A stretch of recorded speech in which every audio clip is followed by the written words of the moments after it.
الله كفى وسلام على عباده الذين اصطفى أما بعد. حدیث شریف میں ایک بات آئی ہے کہ اللہ کی نگاہ میں سب سے پسندیدہ عمل وہ ہے جو ہمیشہ کیا جائے چاہے تھوڑا ہو، یعنی کم ہو مگر مسلسل ہو. ایک آدمی ایک دن سورہ بقرہ پڑھتا ہے اور دوسرے دن انا اعطیناک الکوثر بھی نہیں پڑھتا، یہ صحیح نہیں. آدمی آدھا پارہ تلاوت کر رہا ہے، مسلسل کرے، روز کرے. ہم اللہ تعالیٰ کے بندے مستقل ہیں. رمضان آیا اور ہم بندے بن گئے، اور شوال آیا اور پھر ہم شیطان کی پارٹی میں چلے گئے، کانگریس چھوڑ دی، بی جے پی میں چلے گئے. صحیح نہیں. یہ دنیا والوں کا کام ہے کہ ادھر سے ادھر سے نکلتے ہیں ادھر چلے جاتے ہیں، ادھر سے نکلتے ہیں ادھر چلے جاتے ہیں. بعض لوگوں کا تو مستقل مشغلہ یہی ہوتا ہے، ایک پارٹی سے دوسری پارٹی میں جاتے رہیں. وہ چاہتے ہیں کہ سب فیوز و برکات ان میں جمع ہو جائیں. ماشاءاللہ. لیکن اللہ کے بندوں کا یہ کام نہیں ہے. ہم ہمیشہ کے لیے اللہ کے بندے ہیں اور ہماری بندگی مستقل ہے، اور ہمیں کسی بات پر فخر ہو یا نہ ہو، اس بات پر ضرور فخر ہے کہ ہم اللہ کے بندے ہیں. یہ بہت بڑی بات ہے. کفانا فخرا ان نکون لک عبیدا وکفانا عزا ان تکون لنا ربا. یہ ہمارا فخر ہے کہ ہم تیرے بندے ہیں، اور یہ ہماری عزت ہے کہ تو ہمارا رب ہے. ایسا مالک کریم، محبت کرنے والا، عیب چھپانے والا اور کس کو ملے گا جیسا پروردگار ہم کو ملا ہے. تو ہمیں بھی اللہ کی ہر دم عبادت کرنی چاہیے اور ہر وقت اللہ کی طرف جھکنا چاہیے. رمضان آیا، ہم نے اللہ کے کرم سے بھی تھوڑی بہت عبادت کی. یہ نہ ہو کہ رمضان جائے اور ہماری بندگی بھی چلی جائے. نہیں، رمضان آتا ہے، مسجدیں الحمدللہ لبریز ہو جاتی ہیں، اور اس کے بعد پھر گراوٹ آتی ہے، لوگ نماز سے کترا جاتے ہیں. حالانکہ جو رمضان میں بھی رجوع ہے لوگوں کا، اس کو بعض لوگ کہہ دیتے ہیں کہ اس سے کیا ہوگا، بس ایک مہینے عبادت کرتے ہیں. میں کہتا ہوں غلط ہے. اگر ایک مہینے بھی اللہ تعالیٰ کسی کو توفیق دے رہا ہے تب بھی اللہ کا شکر ہے، اور ہمیں اللہ کا انعام سمجھنا چاہیے کہ اس امت میں کم سے کم اتنی زندگی ہے کہ رمضان میں تو وہ مسجدوں میں آ رہے ہیں. اگر یہ بھی نہ ہوتا ہے تو ہم کیا کر لیتے. اللہ نے اس گئے گزرے دور میں بھی ایمان والوں میں یہ رغبت رکھی ہے کہ وہ مسجد میں آ جائیں اور اللہ کے آگے شرمسار ہوں. اور بہت سے لوگ ہوتے ہیں کہ رمضان میں عبادت کرتے ہیں، پھر اللہ تعالیٰ ان کو مستقل عبادت کی توفیق دے دیتا ہے جب جاتے ہیں. کب کس کو ہدایت ملے گی کوئی نہیں کہہ سکتا. ہمارے پڑوس کے، ہمارے محلے کے بازو میں ایک محلہ ہے، جعفر نگر کہلاتا ہے. وہاں ایک صاحب، ان کے دوستوں نے ان کے ساتھ مذاق کیا.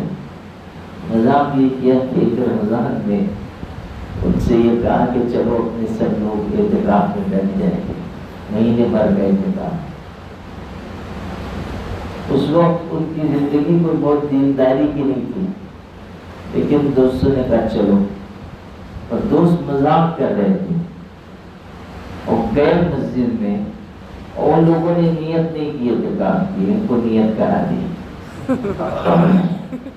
اور رات بھر رہے اور اگلے دن سب غائب ہو گئے اور یہ اکیلا بیچارہ مسجد میں رہ گیا۔ اب ایک بات تو یہ تھی کہ وہ بھی اعتکاف توڑ کے نکل آتا، لیکن دیکھو اللہ تعالیٰ جس کو نوازنا چاہتا ہے بہانہ بنا دیتا ہے۔ انہوں نے سوچا کہ نہیں، میرے ساتھیوں نے مذاق کیا تو کیا، مگر میں اللہ کا گھر چھوڑ کے نہیں جاؤں گا، اب آ گیا اعتکاف میں تو رہوں گا مہینے بھر، اور رہے مہینہ بھر، اور بس وہی اعتکاف ان کے لیے زندگی کا انقلاب بن گیا، بدل گئے، نمازی ہو گئے، داڑھی رکھ لی، اور ماشاءاللہ اب بھی بوڑھے ہیں لیکن اب بھی ماشاءاللہ خوب دیوتاؤں کی عبادت میں، تلاوت میں لگے رہتے ہیں، بدل گئے۔ تو کبھی ایسا ہوتا ہے کہ اللہ تعالیٰ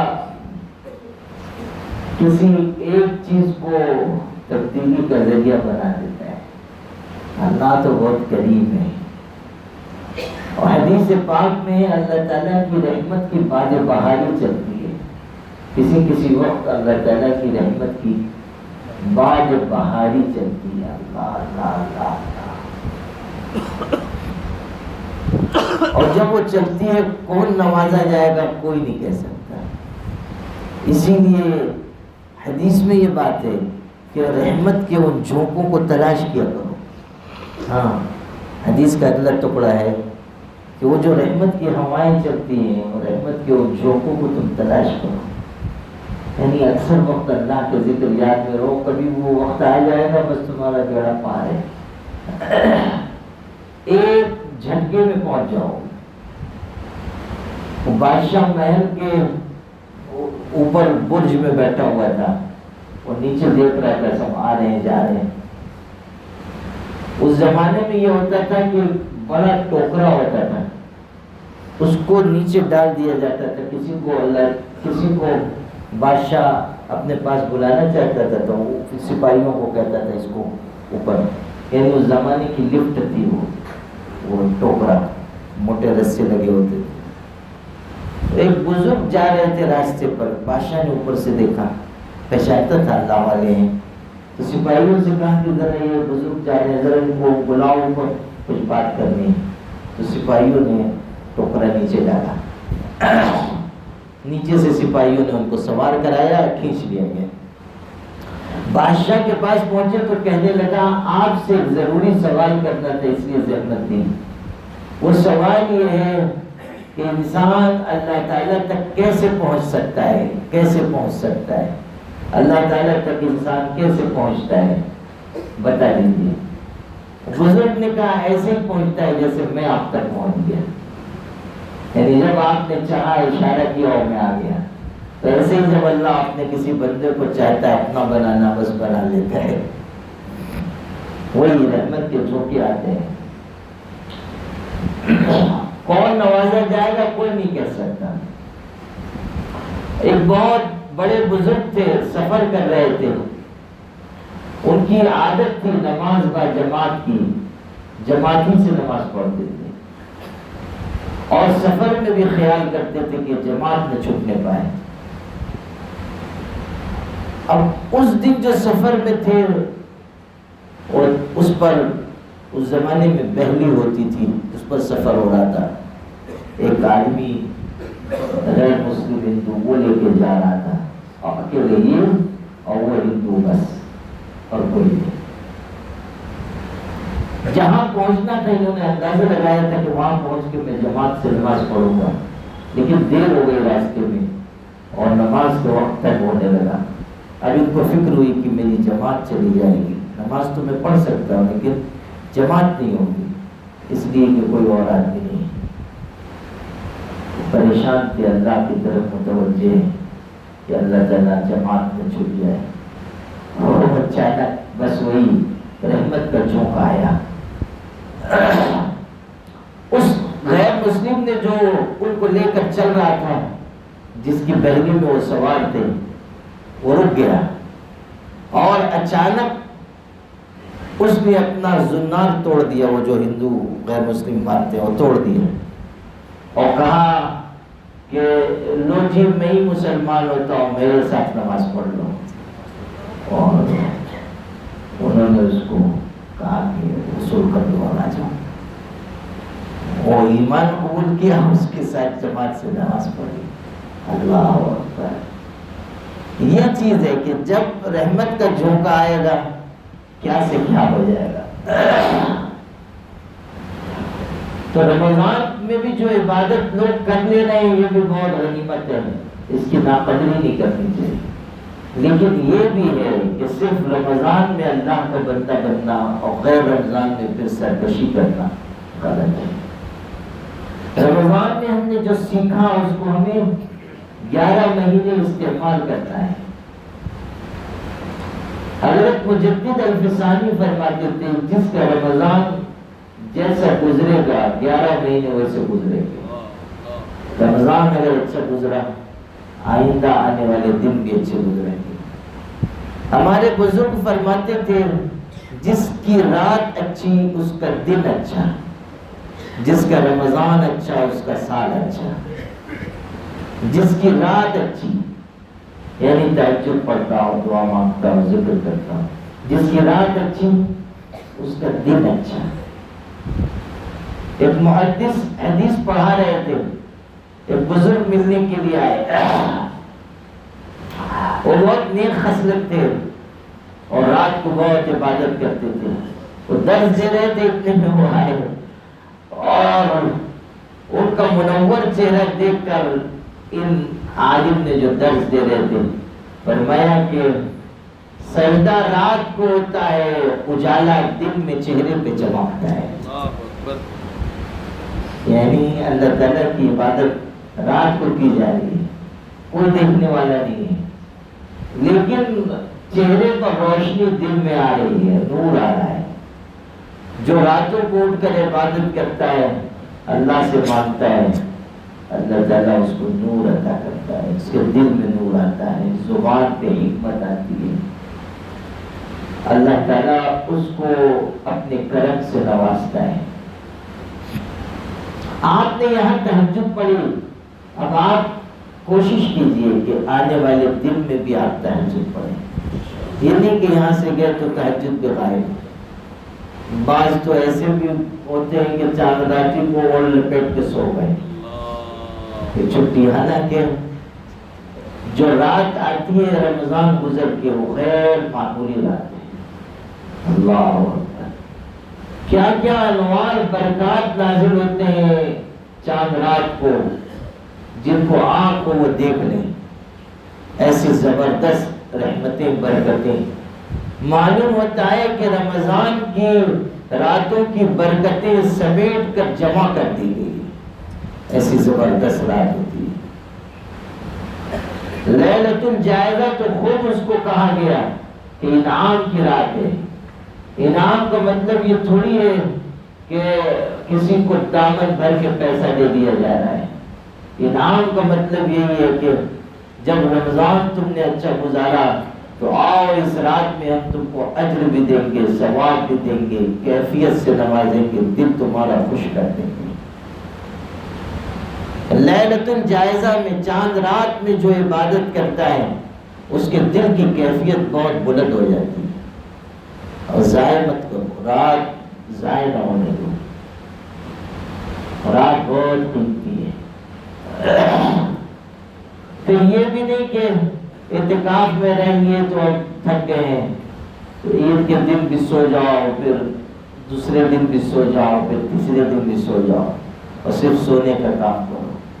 بعض لوگ ایسے ہوتے ہیں جو سید النائمین ہوتے ہیں، یعنی سونے والوں کو بھی سردار، جو سوتے ہیں تو بس پھر سو ہی گئے۔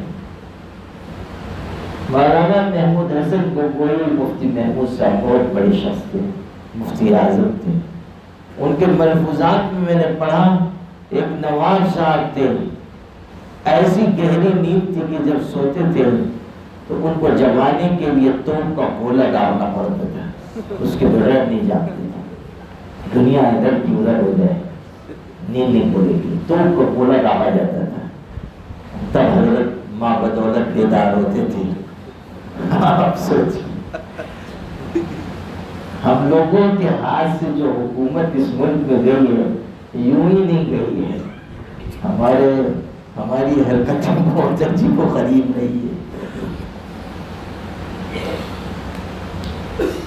جب انگریزوں نے یلغار کی، وہ نواب واجد علی شاہ کا بہت نازک مزاج، اب غصے آ رہے ہیں دشمن اور بیٹھا ہوا ہے، لوگ کہہ رہے ہیں دشمن قریب آ رہا ہے، مارے جائیں گے، چلیے۔ وہ کہہ رہا ہے کہ اتروں کیسے، کوئی چپل پہنانے والا نہیں ہے، یعنی جب کوئی جوتا پہنائے گا، چونکہ زندگی بھر عادت یہ تھی کہ لوگ جوتا پہناتے تھے، خادم مقدم ہم چلتے تھے وہاں پر۔ عورتوں میں رہنے کا مزاج تھا۔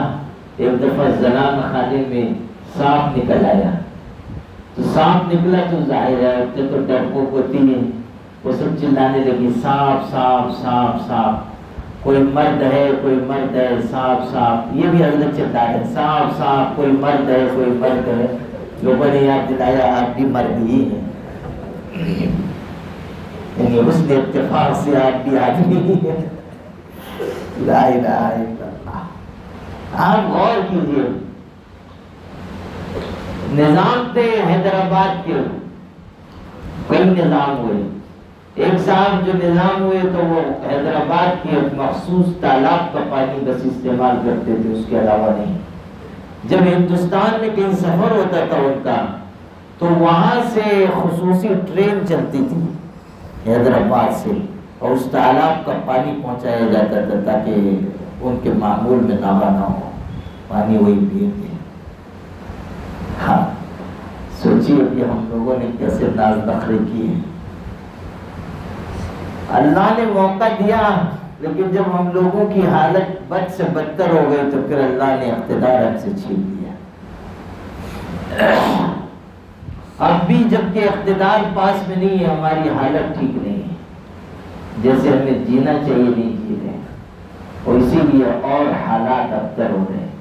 کاش کہ مسلمانوں کو سمجھ آئے، قوموں کی زندگی عروج زوال، اس کا فلسفہ پڑھنا چاہیے۔ قومیں آرزوؤں سے زندہ نہیں رہتی عزیزوں، قوموں کی زندگی تمناؤں سے نہیں ہے، قومیں بہت جفاکشی سے پروان چڑھتی ہیں، امتیں بہت مشکل سے پنپتی ہیں، امتوں کے پنپنے میں پیغمبروں کا خون تک استعمال ہوتا ہے، تب امتیں بنتی ہیں۔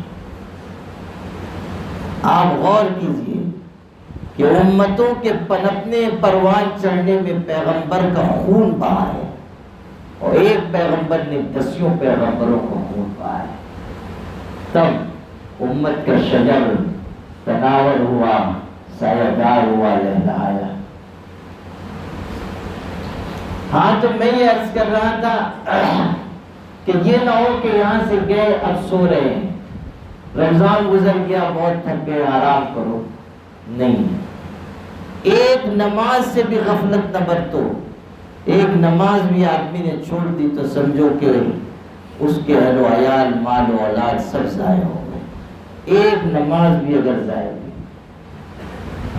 ہرگز نہیں۔ بہت سے لوگ فجر چھوڑ دیتے ہیں، بہت بری بات ہے۔ بہت سے لوگ عشاء کی نماز نہیں پڑھتے کاہلی سستی کی وجہ سے، بہت بری بات ہے۔ حضرت نبی کریم صلی اللہ علیہ وسلم نے فرمایا، دو نمازیں منافقوں پر بہت بھاری ہیں، ایک فجر کی نماز، دوسرے عشاء کی نماز۔ پتہ یہ چلا کہ ان دونوں نمازوں میں وہ سستی برتے گا جس کے اندر منافقت کی علامت ہے، منافقت کی نشانی ہے۔ فجر بھی پڑھو، عشاء بھی پڑھو، اور نمازیں بھی، اور جماعت سے پڑھو، جماعت نہ چھوڑو، جماعت سے مسجد میں نماز پڑھو۔ بعض لوگ خیال نہیں کرتے، چلو گھر میں بلا عذر ہے، کوئی بات، بیماری ہے، کوئی بات ہے، کوئی اور تکلیف ہے، اللہ نے ہمیں وہ خوبصورت دین دیا ہے جو ہر طرح رعایت کرتا ہے. اللہ نے ایسا خوبصورت دین ادا کیا. حضرت حاجی صاحب تشریف رکھتے تھے، حاجی امداد اللہ صاحب، وہاں تھے مکہ مکرمہ. ایک صاحب آئے، ان کو کوڑا نکلا ہوا تھا، بہت تکلیف تھی. کہا حضرت بیمار ہو، تکلیف ہے، اور سب سے زیادہ افسوس اس پر ہے کہ مسجد میں نہیں جا پا رہا ہوں، حرم میں حاضر نہیں ہو پا رہا ہوں، تکلیف کی وجہ سے حرم کی حاضری سے محروم ہو گیا، اور بہت افسوس ظاہر کرنے لگے. حضرت سنتے رہے. پھر جب وہ چلے گئے، ارشاد فرمایا کہ یہ آدمی نیک ہے مگر عارف نہیں ہے، اللہ کو نہیں پہچانتا. اگر یہ اللہ کو پہچانتا ہوتا تو اتنا افسوس نہیں کرتا، سمجھ لیتا کہ میرے اللہ نے مجھ کو اس حالت میں رکھا ہے تو یہی میرے لیے بہتر ہے. اس کے اندر معرفت نہیں ہے، معرفت نہیں. کبھی ایسے حالات آئیں تو آدمی کو چھٹی ہے، اس کو عذر ہے، اللہ تعالیٰ گنجائش دیتا ہے. حدیث میں کتنی خوبصورت بات ہے. اللہ تعالیٰ عزیمت پر جس طرح عمل کو پسند کرتا ہے، رخصت پر بھی عمل کو پسند کرتا ہے. یعنی جہاں اللہ نے رخصت دی ہے ضرور آپ استعمال کریں. اب کوئی آدمی گیا سفر میں اور سفر میں 4 رکعت 2 ہو گئی، ظہر 4 ہے تو ہم اس کے لیے سفر کی وجہ سے 2 ہو گئی. اس نے کہا نہیں، ہم تو 4 ہی پڑھیں گے، چلو ہم رخصت پہ عمل نہیں کریں گے. جب 4 ہے تو 4 ہی پڑھیں گے، ہم سفر کی وجہ سے قصر نہیں کریں گے. تو اس کو اجر ملنے والا ہے یا اس کا عمل قابل مواخذہ ہے؟ اللہ نے رخصت دی، عمل کرو اس پہ، اس کو استعمال کرو. ہمارا دین خوبصورت دین ہے. تو ہاں کوئی عذر ہے بات دوسری ہے، مگر بغیر عذر گھر میں نماز نہ پڑھو، مسجد میں نماز پڑھو. ایک بزرگ تھے، بہت نماز و جماعت کے پابند. ایک دن کوئی غفلت ہو گئی، کوئی بات ہو گئی، جماعت چھوٹ گئی. نماز پڑھی، جماعت چھوٹ گئی. اتنا ان کے دل پر صدمہ ہوا کہ پریشان رہے، استغفار کیا. پھر سوچا کہ حدیث میں آیا ہے کہ جماعت کی نماز، دھیان سے سنو، جماعت کی نماز انفرادی نماز سے 27 گنا افضل ہے. ایک روایت میں 25 گنا ہے اور ایک روایت میں 27 گنا ہے. 27 پکڑ لو تو 27 گنا افضل. تو انہوں نے یہ سوچا کہ میری جماعت چھوٹ گئی تو میں اس نماز کو 27 دفعہ دہراؤں گا. چنانچہ ایک نماز 27 دفعہ پڑھی، ایک نماز 27 دفعہ پڑھی. نماز پڑھ لی، پھر آرام کے لیے لیٹے، آنکھ لگ گئی. اللہ کا ایک فرشتہ خواب میں آیا، آ کر ان سے کہا کہ تم نے نماز تو 27 مرتبہ دہرا لی، مگر فرشتوں کی آمین کا کیا ہوگا؟ یعنی جو مسجد میں آدمی آتا ہے اور جماعت سے نماز پڑھتا ہے، امام کہتا ہے وَلَلظَّالِّينَ تو فرشتے کہتے ہیں آمین. اور حدیث میں من وافق تأمینه تأمین الملائکہ غفر له ما تقدم من ذنبه، جس کی آمین فرشتوں کی آمین سے مل گئی اس کے پچھلے سب گناہ معاف ہو جاتے ہیں. یہ فضیلت ہے. آمین امام نے وَلَلظَّالِّينَ کہا، آمین کہا، اور فرشتوں نے آمین کہا، اور ہم نے آمین کہا، اور ہماری اور فرشتوں کی آمین مل گئی، مغفرت ہو گئی. اللہ نے ایسا مغفرت کا انتظام کیا. اب سوچیے کہ ان بزرگ سے فرشتہ یہ کہہ رہا ہے کہ تم نے 27 دفعہ نماز تو دہرائی، مگر وہ جماعت میں جو فرشتوں کی آمین ہے اس کا کیا؟ یعنی وہ تم کو کیسے نصیب ہوگی؟ اس لیے ہر نماز جماعت سے پڑھیں گے انشاءاللہ. پابندی سے نماز با جماعت کا اہتمام. اس کے ساتھ ایک اور بات سمجھاتا ہوں. دیکھو عبادت تو ضروری ہے ہی، لیکن معاملات صاف رکھو. معاملات، مسلمانوں میں یہ بہت بڑی کمی آ گئی، معاملات ہمارے صاف نہیں ہیں. کسی پر ظلم کر رہے ہیں، زیادتی کر رہے ہیں، کسی کا حق دبا دے رہے ہیں، بہت بڑا گناہ ہے. معاملات درست نہیں ہوں گے پکڑے جائیں گے. معاملات کا صحیح ہونا بہت ضروری ہے. کسی کا حق ہے معاف کرا لو، معافی مانگ لو، واپس کر دو. کسی کی غیبت کی اس پر الزام لگایا، دل دکھایا، ابھی دنیا میں معاملہ صاف کر دیں. آج موقع ہے کہ ہم معاملہ صاف کر دیں. اللہ کے ہاں جانا اور پھر حساب دینا ہمارے بس کا نہیں ہے. اللہ کے ہاں جائیں گے تو وہاں پر پھر حق کے بدلے حق نہیں ہے، وہاں حق کے بدلے نیکی دینا ہے. دنیا میں یہ ہے کہ ہم نے کسی کا پیسہ لیا دے دیں، لیکن آخرت میں یہ نہیں ہوگا کہ آؤ تم نے اس کا 5,000 لیا تھا تو دو اس کو 5,000. وہاں کیا پیسے کی قدر و قیمت ہوگی، وہاں کیا اہمیت ہے پیسے کی. نیکی دی جائے گی. قیامت کے دن حق والوں کو نیکی دینی پڑے گی. قیامت سے پہلے ہم اپنا معاملہ صاف کر لیں. آج معاملہ اپنا صاف کر لیں، ورنہ اللہ کے ہاں پکڑے جائیں گے. ایک بہت بڑا بادشاہ تھا اور نیک بھی تھا. اس نے چاہا کہ ایک بڑا محل تعمیر کروائے. اس نے اپنے سپاہیوں سے کہا فلاں جگہ محل بناؤ. اب محل بن رہا ہے، لیکن جو زمین تھی اس میں ایک بوڑھی عورت کا جھوپڑا بھی تھا. سپاہیوں نے اس بڑی بی سے کہا کہ یہ بیچ دو. اس نے کہا نہیں، مجھ کو نہیں بیچنا ہے، مجھ کو یہیں رہنا ہے. انہوں نے کہا بیچ دو. اس نے کہا نہیں. جب اس نے انکار کیا تو سپاہیوں نے اس کا جھوپڑا اجاڑ ڈالا، اس کو بے گھر کر دیا، ایک پیسہ بھی نہیں دیا. کہا ہم پہلے خریدنا چاہ رہے تھے، تم نہیں جاتی ہو، چلو حصہ تمام. اور اس کی کون فریاد سننے والا تھا؟ وہ تو سب رتبے مرتبے والے تھے. یہ بیچاری روتی چلی گئی. جس سے جا کے کہا انصاف دلاؤ، انہوں نے کہا کیسے، بادشاہ ہے، ہم کیا کہہ سکیں گے. بات کسی نے اس کی بات سنی نہیں. ایک دن اس نے سنا کہ بادشاہ کی سواری فلاں جگہ سے گزرنے والی ہے. اس نے سوچا کہ اب میں خود جاتی ہوں. وہ چلی گئی. ایک پل تھا، وہاں چھپ گئی. یہ معلوم ہوا تھا کہ بادشاہ کی سواری اس پل پر سے گزرے گی، بس وہاں جا کر وہ چھپ گئی. جب بادشاہ کی سواری گزرنے لگی تو وہ اچانک نکل کر آئی اور اس نے بادشاہ کی سواری کی لگام پکڑ لی اور ایک جملہ کہا. اس نے کہا کہ مجھ کو آپ سے صرف ایک بات معلوم کرنی ہے، اور وہ بات یہ کہ میرا اور آپ کا انصاف اس پل پر ہوگا یا پل صراط پر ہوگا.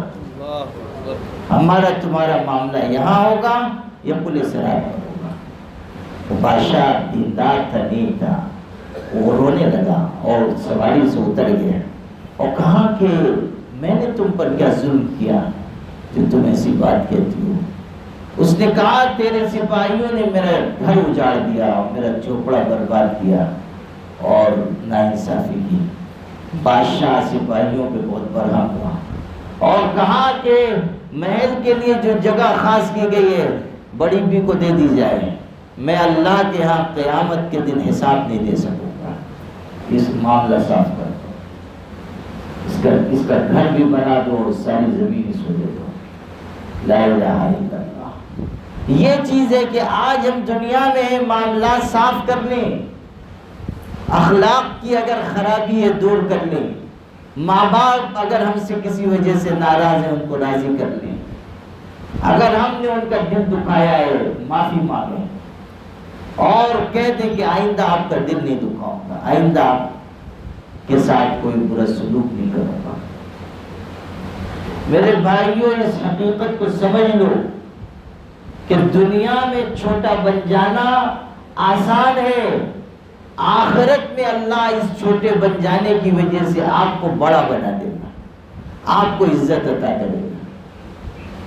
اللہ تعالیٰ آخرت میں آپ کو اتنا نوازے گا کہ آپ آج سوچ نہیں سکتے.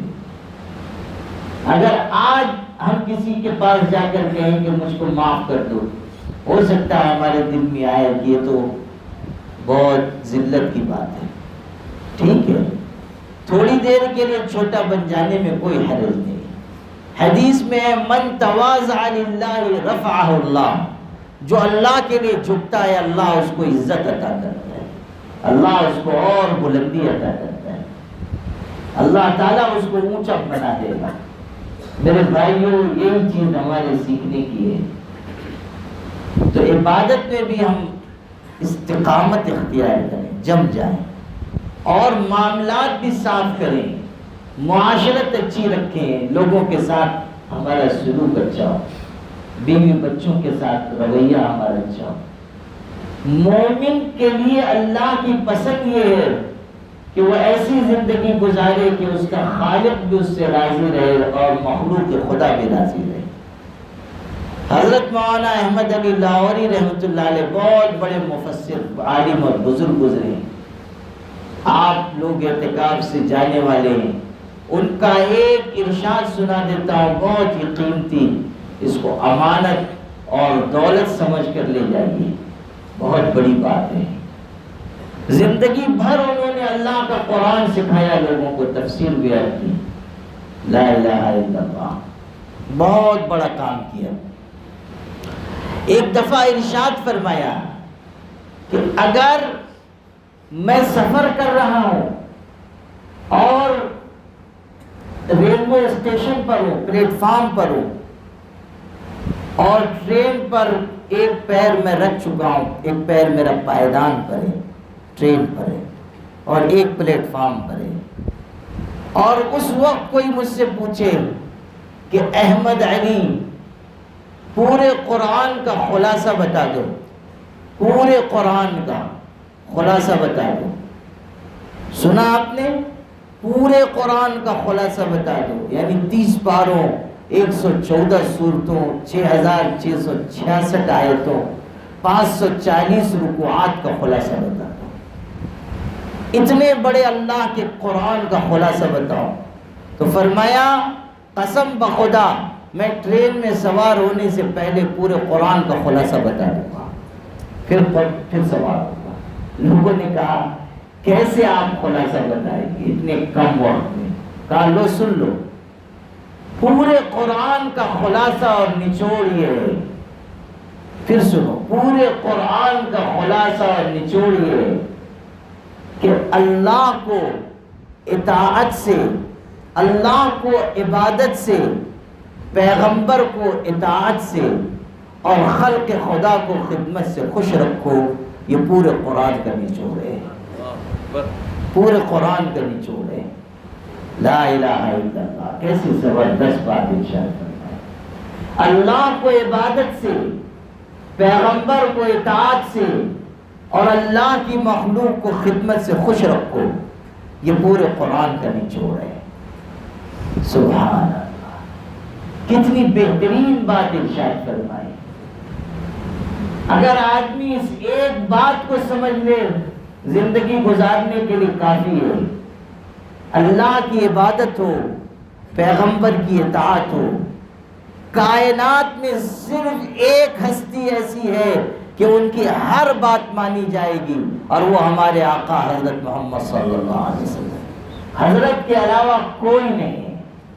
امام مالک کی وہ خوبصورت بات یاد آتی ہے، بلکہ بیان کرتا ہوں تو ایسا لگتا ہے جیسے نگاہ کے سامنے ہیں، اور مسجد نبوی میں کھڑے ہیں اور روضہ اطہر کی طرف اشارہ کرتے ہیں، کس شان کے عالم اور امام ہیں، اور روضہ اطہر کی طرف اشارہ کرتے ہیں اور کہتے ہیں کہ کل یؤخذ من قوله ویترک الا صاحب هذه الروضہ، کہ دنیا کے ہر انسان کی کوئی بات لی جائے گی اور کوئی چھوڑ دی جائے گی، مگر اس روضے میں وہ آدمی دفن ہیں کہ جن کی ہر بات تسلیم کی جائے گی۔ یہاں وہ شخصیت آرام فرما رہی ہے کہ ان کی کوئی بات چھوڑی نہیں جائے گی، ہر امام کی کوئی بات لے لی جائے گی، اور کوئی بات ایسی ہے کہہ دیا جائے گا نہیں اس پر عمل نہیں ہو سکتا، نہیں کیا جائے گا، دوسرے کی بات صحیح ہے۔ لیکن حضرت صلی اللہ علیہ وسلم کی ہستی وہ ہے کہ آپ کا ہر ارشاد واجب العمل ہے، آپ کی ہر بات ایسی ہے جس پر انسان عمل کر کے نجات پائے، عمل کرے اور نجات پائے۔ حدیث میں کل امتی یدخلون الجنت الا من ابا، میری ساری امت جنت میں جائے گی مگر وہ جو جنت میں جانے سے انکار کرے۔ صحابہ کو حیرت ہوئی، انہوں نے کہا من یابا یا رسول اللہ، بخاری مسلم دونوں میں روایت ہے، کہا من یابا یا رسول اللہ، جنت میں جانے سے کون انکار کرے گا؟ ہر آدمی جنت میں جانا چاہے گا۔ وہاں تو یہ حالت ہوگی کہ کافر بھی دیکھیں گے تو سوچیں گے چلو اسی محلے میں ہمارا بھی داخلہ ہو جائے تو اچھا ہے، تو وہ بھی تمنا کریں گے۔ تو ہر آدمی چاہتا ہے جنت میں جائے، انکار کون کرے گا؟ صحابہ کو حیرت ہوئی، پوچھا من یابا یا رسول اللہ، اللہ کے رسول جنت میں جانے کا انکار کون کرے گا؟ آپ نے فرمایا من اطاعنی دخل الجنہ ومن عصانی فقد ابا، جو میری بات مانتا ہے وہ جنت میں داخل ہوگا اور جو میری بات نہیں مانتا ہے وہی جنت میں جانے سے انکار کرنے والا ہے۔ وہ نہیں جانا چاہ رہا اس لیے میری بات نہیں مانتا ہے۔ حضور صلی اللہ علیہ وسلم کے ہر ارشاد پر عمل ہو، اللہ کو عبادت سے اور پیغمبر کو اطاعت سے اور اللہ کے مخلوق کو خدمت سے خوش رکھو، یہ پورے قرآن کا نچوڑ ہے، پورے قرآن کا خلاصہ ہے۔ میرے بھائیوں، اس چیز کو زندگی میں لانے کی محنت ہو۔ گھر میں رہو ایسے رہو کہ سب خوش رہیں، رشتہ دار بھی خوش رہیں، پڑوسی بھی خوش رہیں، ملنے جلنے والے بھی خوش رہیں، اچھے اخلاق اختیار کرو، نرمی اختیار کرو، محبت تقسیم کرو۔ سودے کی دنیا ہے، یہ بدلے کی دنیا ہے، جو دو گے وہی لوٹ کر تم تک آئے گا۔ نفرت بانٹو گے تو نفرت ملے گی، محبت تقسیم کرو گے تو محبت ملے گی۔ حضرت نے تو یہاں تک سکھایا، اس سے زیادہ اور کیا ہلکی بات ہو سکتی ہے؟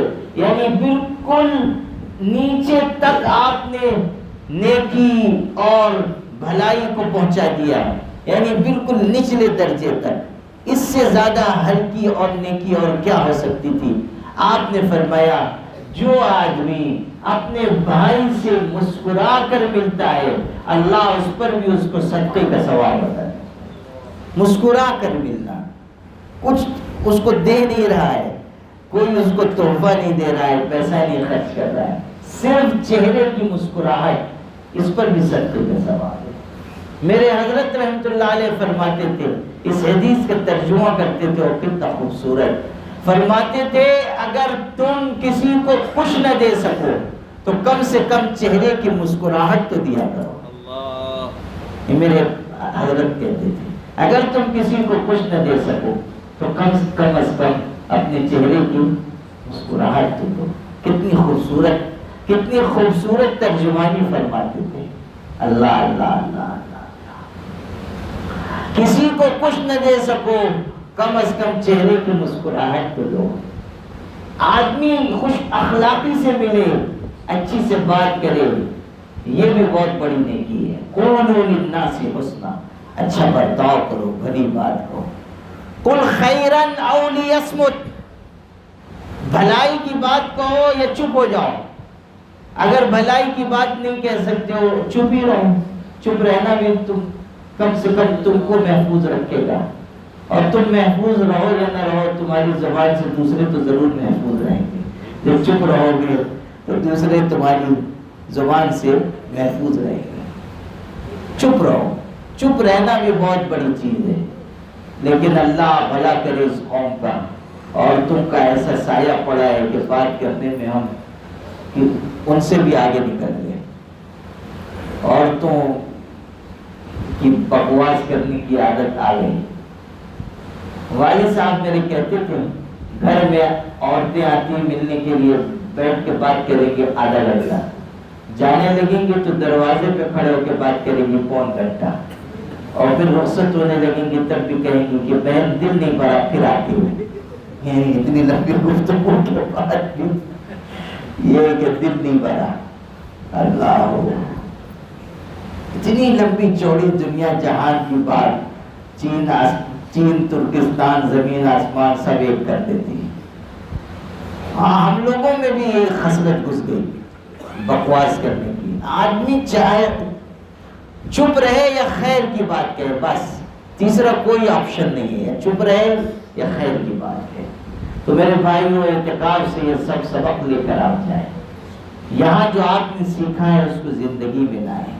جو بیعت ہوئے ہیں وہ معمولات کی پابندی کریں اور برابر رابطہ رکھیں. بہت سے ہمارے بھائیوں نے پرچی بھی بھیجی ہے کہ ملاقات کے لیے بعد میں کیا نظام ہو سکے گا. یہاں آپ آ جائیے، خانقاہ میں ملاقات ہو جائے گی. عام طریقے پر جب میں سفر میں نہیں ہوتا ہوں تو عصر میں آ جاتا ہوں، عصر میں مغرب میں، تو آپ مل سکتے ہیں، اطمینان سے ملاقات ہو جائے گی انشاءاللہ. یا اگر صبح کے وقت میں ملنا ہے تو معاد ملت مدرسہ ہے جہاں میری ذمہ داری ہے، صبح کے وقت میں وہاں رہتا ہوں، وہاں بھی آپ مل سکتے ہیں. نہیں تو آپ یہاں رابطہ کر لیں. ہمارے مولانا شعیب صاحب ہیں، باحیات ہیں کہ نہیں، کہاں ہیں رحمۃ اللہ علیہ، ان سے آپ رابطہ کر لیں. ان کا نمبر آپ لکھ لیں گے، ان کا نمبر کوئی لکھوا دینا میرے بھائی، آپ چاہے لکھوا دیں. مولانا حمید الرحمان صاحب، ان کا نمبر لکھوا دیجیے گا، ان سے پوچھ لیجیے، اور ان سے پوچھ لیجیے اور آ جائیے، ملاقات ہو جائے گی. اور نہیں تو اصل میں آ جائیے، ویسے میں رہتے ہی ہوں، انشاءاللہ ملاقات ہو جائے گی. اور ذکر میں آگے بڑھیے، ذکر میں آگے بڑھیے. یہ نہیں کہ پہلا سبق لے لیا ہے اور 6 سال کے بعد بھی وہی ہیں. بعض مریدین بہت مستقل مزاج ہیں ماشاءاللہ، جو پہلا سبق ہے اسی پر قائم رہتے ہیں. سوچتے ہیں کہ پیر صاحب نے جو پہلی بات فرمائی ہے هو الاول والآخر، بس تا زندگی کافی ہے، یہ نہیں چلے گا، ایسے ترقی رک جائے گی. مولانا شعیب صاحب ابھی آئے تھے حجرے میں، میں خطوط کے جواب ان کو دے رہا تھا کہ پہنچا دو لوگوں کو. میں نے ان سے کہا کہ میرے پاس مرید ایسے خوش نصیب ہیں جو مجھ کو سالانہ خط دیتے ہیں، سال میں 1 دفعہ. تو یہ ہماری غفلت ہے. ہمیں چاہیے کہ اگر ہمارے اندر اصلاح کی طرف ہے تو ہم برابر رابطہ رہیں، پوچھیں اور پوچھ کر عمل کریں. خط نہیں لکھ سکتے تو کم سے کم زبانی بات چیت کر لیں کہ ایسی کیفیت ہے، آپ حل بتا دیں، یہ بھی چل جائے گا. تو معمولات کی پابندی کریں گے انشاءاللہ. اللہ تعالیٰ عمل کی توفیق عطا فرمائے.